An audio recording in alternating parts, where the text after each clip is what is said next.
Hello guys and welcome to this Volks Wizard video. Today we're going to have a look at two of the finest, hottest estate cars money can buy. In the red corner we have the Audi RS4 Avant, 450 horsepower, 0 to 60, 4.1 seconds, £80,000 in this bells and whistles Vorsprung edition. In the blue corner we have the Audi RS6 Avant, 600 horsepower from its 4-litre twin-turbo V8, 0 to 60 in 3.6 seconds, and in this kitchen sink Vorsprung edition, £110,000 is what you need to make this your own. Now what we want to do today is see which one is the best hot estate car of the two of them. You know I'm a hot hatch kind of guy, and I want to see which one kind of captures the magic of a hot hatch, but is obviously a much more practical proposition being an estate car. Now firstly we'll have a look at the exterior styling, we'll have a look at the interiors, and then we'll go for a drive on the amazing roads that surround this wonderful venue here in the southwest Cotswolds. So without any further ado, let's get driving these crazy fast estate cars. Okay, let's get the ball rolling then by having a look at the Audi RS4. Now some of you may know I've been a bit of a fan of RS4s. I've had 3 of my own, but that was quite a long time ago, and that was 2 B5s and 1 B7. I've never really took to the B8, but I have already driven the B9 and I found this quite interesting. It's probably the first RS4 that can go around corners properly. The older cars were lovely to look at, lovely inside, very practical, very nice to own, but they wouldn't see which way a good hot hatch went on a British country road. The B9 was different. I drove it 2 years ago, the pre-facelift car. So these cars were subject to a facelift earlier in 2020. It's not particularly obvious outside, but inside I think it is. So let's have a look around it. So it's 80,000 of your pounds, this car. The spec sheet says it's a standard car, but I don't know if they've kind of forgotten to put stuff like pan roof and wheels on, because it's got 21-inch wheels.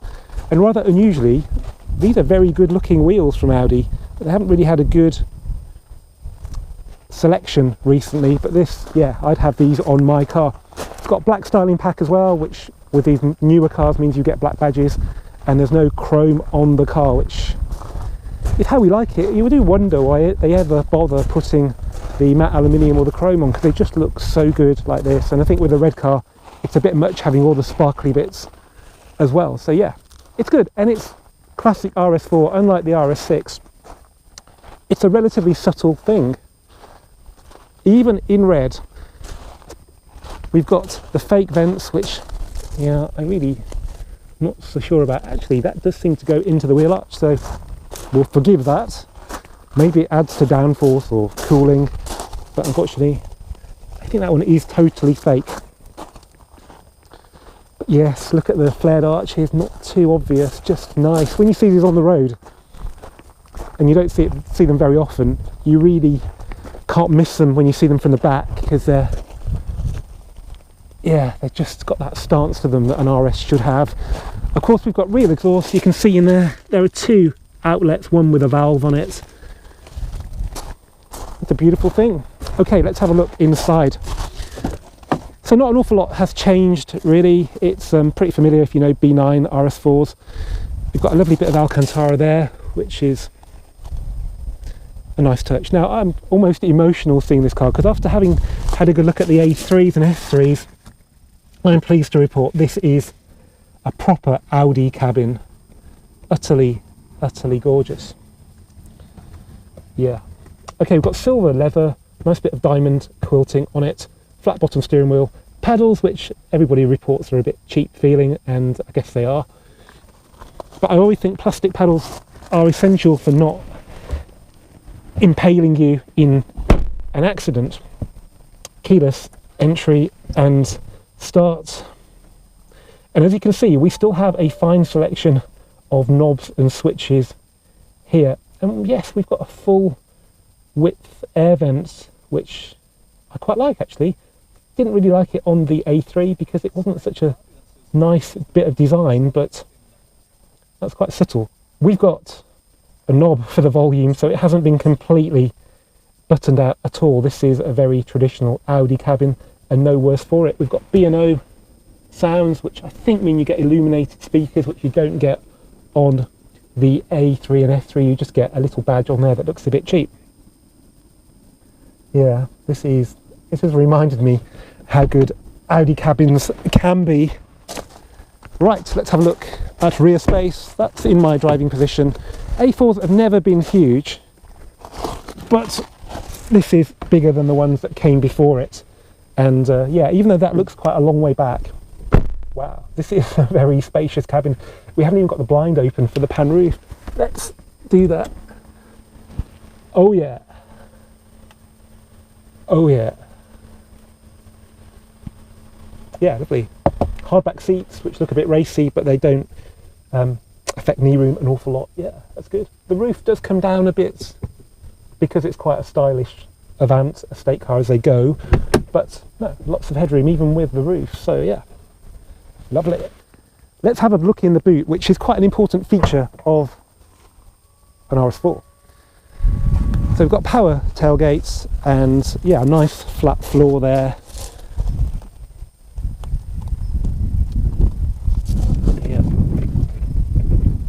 What have we got under here? We've got no spare wheel, we've got battery and some stuff, some room there to hide stuff should you need to. But yeah, it's not really a compromise boot, even though it's a four-wheel drive car, it's still pretty practical. The only thing I'll say is that these pillars are quite swooping, which means it's a good looking car, but you won't be able to get massive boxes in like you might do on some other estate cars. Okay guys, let's go and see now how the RS4 Avant drives on these amazing Cotswold roads. Okay, well here we are inside the Audi RS4, and yeah, it's such a lovely cabin. I can't get over it. It's been such a hard year for cabins and reviewing them that it's just nice to come into something you can utterly be positive about in every single way. How long the A4, S4, RS4 will survive with such a nice cabin, it's really hard to say. The good news is this car has got adaptive dampers, and Audi have provided us with a really bumpy road to test it on, and even on these 21-inch wheels it feels super compliant. There's a lot of squidge in the chassis, which yeah, is ideal if you have a stately home with a long bumpy driveway and you like RS4s. It's uncanny. This surface is awful, particularly this bit. Yeah, that is progress, Audi, well done. I probably don't need to tell you this, the driving position is superb. We've got electric adjustment on the seats here, and if you can't get comfy in this, you ought to probably see a doctor. Yeah, it's reminding me now why I love big, fast estate cars.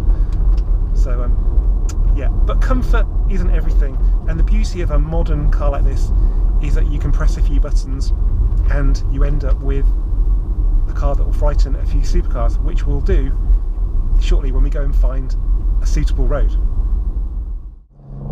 Okay guys, we're on a slightly better road now here, and I put it straight into dynamic mode to make everything as hard and aggressive as possible, and it does feel usable on a British road, which is quite a surprise. I think Audi have given up making dynamic mode sort of track focused, and they made it more suitable for fast driving on the road. It's not crashy, it is firm, but it's firm in a sophisticated way, which is perfectly usable. We've got quite a bit of character from the exhaust. There's pops and crackles on the overrun, and all sorts of farts and stuff going on.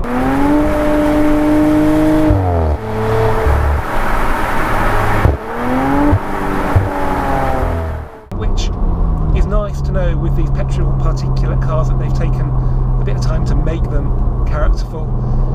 We've got 8-speed automatic ZF gearbox here, which isn't as sharp as the twin clutch, but it's as sharp as you need it, and there's a little sort of DSG type fart in between the changes. Yeah, it's oozing character.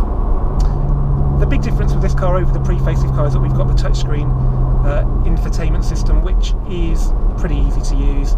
You've got normal climate control buttons and stuff down here, they're all very familiar, but with this, if you want to go into settings, it's super quick, because it's been developed now over a couple of years, and I don't think anybody will have a problem with it. So that's a nice upgrade over the old MMI system, I find. Anyway, now onto the engine. Twin turbo V6, quite an exotic thing in the modern world. 0 to 60, 4.1 seconds, 450 horsepower, and that doesn't sound like an awful lot in a heavy car like this, but I don't think the figures really do it any favour. It's probably a bit higher as well. If I just pull the throttle now, 50 miles an hour, and that, as well as being quick, it feels quick. I think because the gearbox isn't perfectly smooth between the changes, it's a bit more exhilarating than the sort of the seamless thrust you get with a twin clutcher, which is a bit like taking off in an aeroplane. That is, I want to do that again. Yeah, you can see why they sell a lot of these RS cars in the Cotswolds, because they're perfectly suited, and the RS4 is quite small as well. So yeah, I like it a lot. I'm falling in love with the RS4 all over again, which begs the question, do you really need an RS6? Well, there's only one way to find out. Let's have a closer look at the crazy Audi RS6. Okay, here we have the Audi RS6 Avant. Now, this has been out for about a year. This is going to be my first drive of it today, which I'm going to share with you on camera. I'm so far behind everybody else because of COVID this year. It's kind of affected the launch schedule and the availability of press cars. So it's great to have my first drive here today, right at the end of 2020, thanks to Audi UK inviting me to this range driving day here near Malmesbury. Now, I've kind of done the training course on RS6 because I went to the launch of the A6 Avant in this shape. I drove an S6 Avant to the Frankfurt Motor Show last year, and I really enjoyed that. Okay, the diesel was a bit unexpected in that car, but on that kind of trip it was brilliant, and on the country roads around the Nürburgring it was incredible. It handled like a hot hatch, so I knew there was going to be a lot of potential with the RS6 when it came to handling, because that's where they've always failed in the past. Anyway, let's have a closer look at this one. So this is £110,000. It's the Vorsprung edition. It's in Navarra blue, and it's got the optional mud pack to make it look even cooler. Now, the original launch cars were largely red with aluminium pack, which just looked a real bit of a dog's dinner. This looks a lot more subdued. So we've got black styling pack, no chrome anywhere, black badges, a classy subdued colour.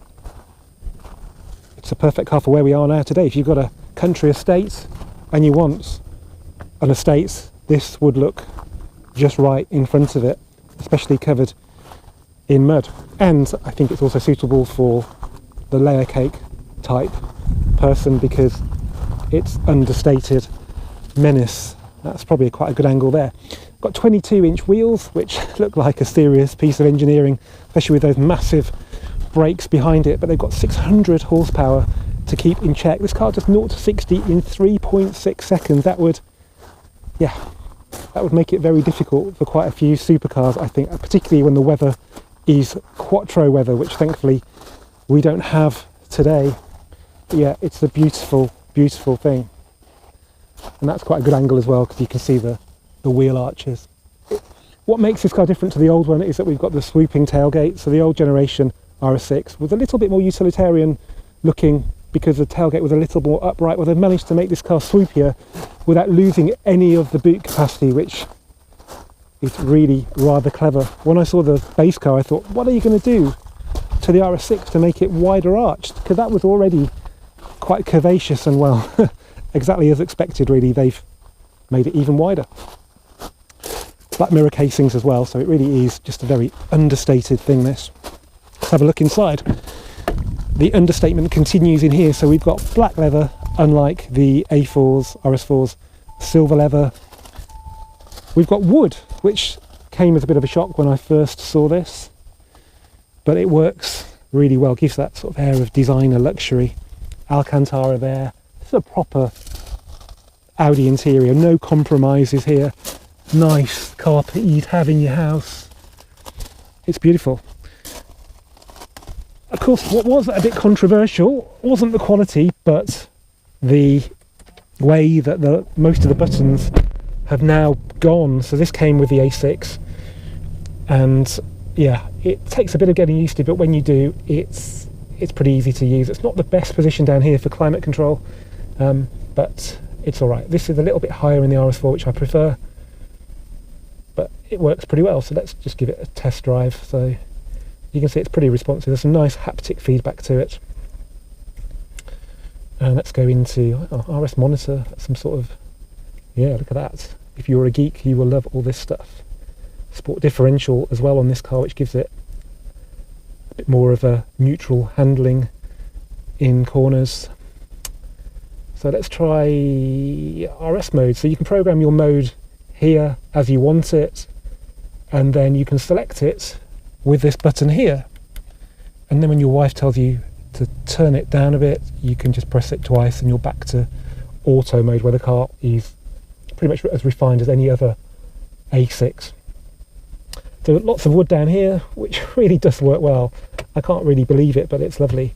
And then we've still got a volume knob there. We haven't got the touchpad on the A3, so that's quite nice. It's very tactile as well. That's proper haptic feedback. Slab of wood across there. Air vents that don't really go right across the dash, but I quite like that. I don't like them being too obvious, and that works really well for me. We've got this sort of stitching here that does do something. It joins these two bits of either leather or fake leather, but the general ambience is excellent, really is. Seats are lovely. They're sporty-ish, but they're designed to take all bodies, and I think they're a bit bigger than they used to be because I can sit in there perfectly well with my head on the backrest. That's good. This car, being a Vorsprung, has got the panoramic glass sunroof, which is always a nice touch. There's so many options with it. You have it tilted up, you have it open, you have it closed, you have the blind drawn and the roof open. It's so really nice to have, yeah. And of course we've got virtual cockpit. So this has been out now for 6 years, and you can alter it to suit. Please note we've got normal buttons on this car. They're not the weird ones you get on the new Golf, which are pretty tricky to use, so that's nice. They're a bit haptic as well, so yeah, it's a very pleasant cabin. But then, you probably knew that, didn't you? It's a proper Audi interior. Right, let's have a look in the back then, because you don't buy one of these to drive it on your own. You could just do that in an R8. So let's see how many other members of your crew you can carry.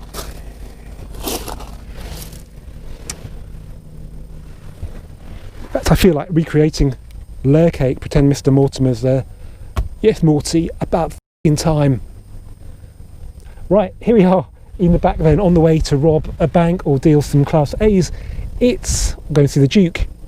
Yeah, it's great. It's doesn't feel as spacious as the RS4 because it's not as light. It's just a trick of light interiors. They do even make the car feel more spacious. It's a little bit more claustrophobic, but it's good. There's lots of knee room. Yeah, Mr. Mortimer's a big bloke, and I think they can all sit behind him pretty comfortably. Yeah, it's good. It feels like there's a little bit more headroom, but yeah, very good. How much loot can you get in the back though? So it's got power tailgate, nothing unusual these days. So yeah, you can get quite a bit of stuff in there for import exports. Yeah, just have to be careful because this is almost 45 degrees because this is a crucial part of the car to making it look sporty. It's almost like a sportback Avant this, because that's just so sleek. There's almost room for another model that's a bit more boxy, but you know, if you pack carefully, I'm sure you can get pretty much whatever you need in here. And you can fold the seats down, of course, pulling these levers there, which I won't do because I'll probably forget to put them up. Right, that's the boring bit done. Now I want to take you on my first drive in the Audi RS6. Okay guys, well here we are inside the newish Audi RS6. I've been waiting a long time to say those words. Yeah, it's good to be in the car today, so big thanks to Audi UK, and it's a good way of getting to know the car, particularly on bumpy little tracks like this. I've got the car in comfort mode, got 22-inch wheels, and do you know what, it feels even softer than the RS4. This road is like a causeway over some bogland, and it's got a real high centre bit as well, which is much more suited to the Quattro Q sort of 3, 4, 5 cars that we've got here to test today, and even the e-tron we have here.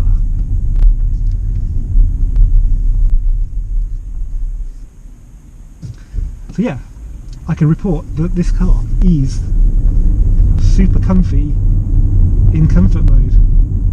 It's surreal actually,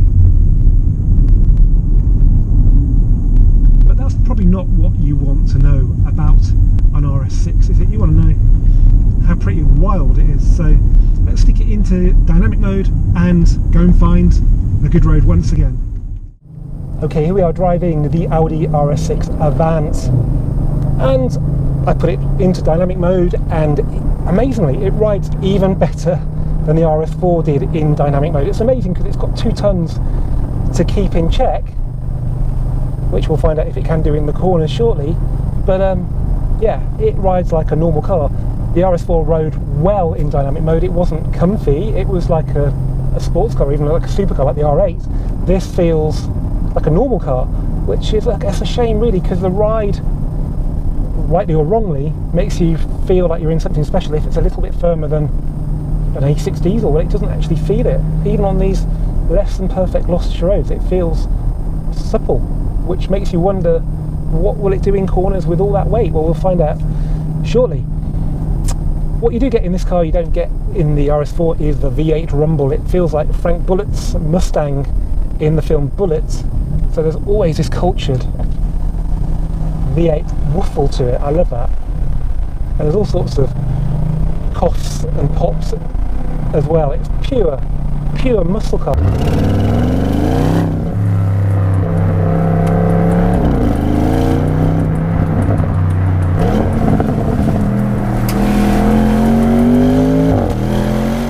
Which is remarkable, considering that they strap 2 turbos to it and they normally mop up all the noise.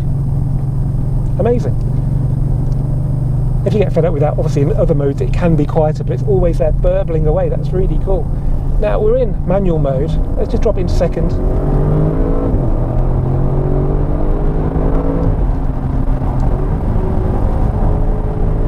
And yeah, it feels pretty precise. It's definitely not as controlled as the RS4. That's a little bit lighter, and I think it's just been set up to be a little bit sportier. You could probably track day an RS4 if you were crazy enough to do that.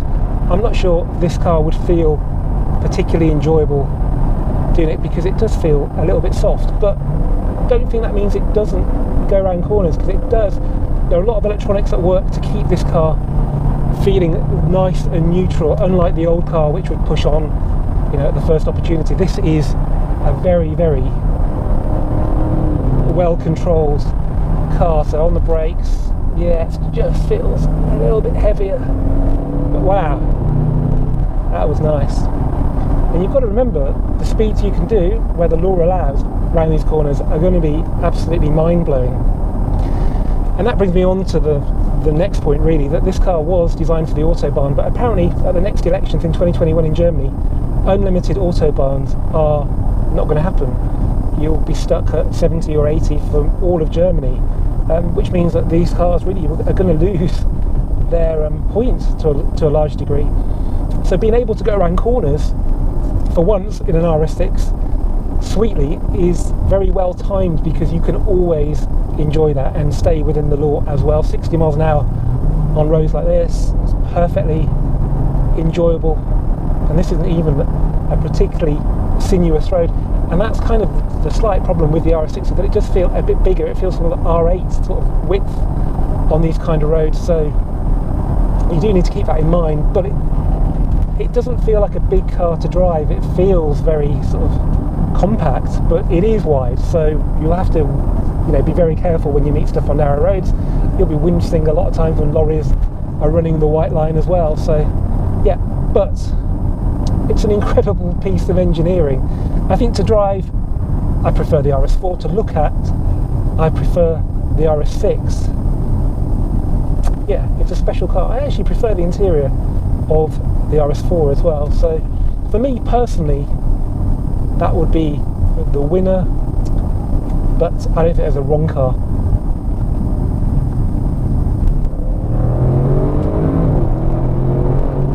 Although maybe it's the RS6. It sounds amazing. Anyway guys, I hope you enjoyed this Volks Wizard video. If you have, please give it a thumbs up. Please comment. I try and respond to as many as possible. And please subscribe. If there's 300 people watching this video not subscribed, please do subscribe, because then that will get me to 25,000, which is the key sort of subscriber number in the YouTube world, and it means I can probably make more videos and better videos with that subscriber numbers. So yeah, if you haven't done it, click that button now, and I'll see you for the next one soon.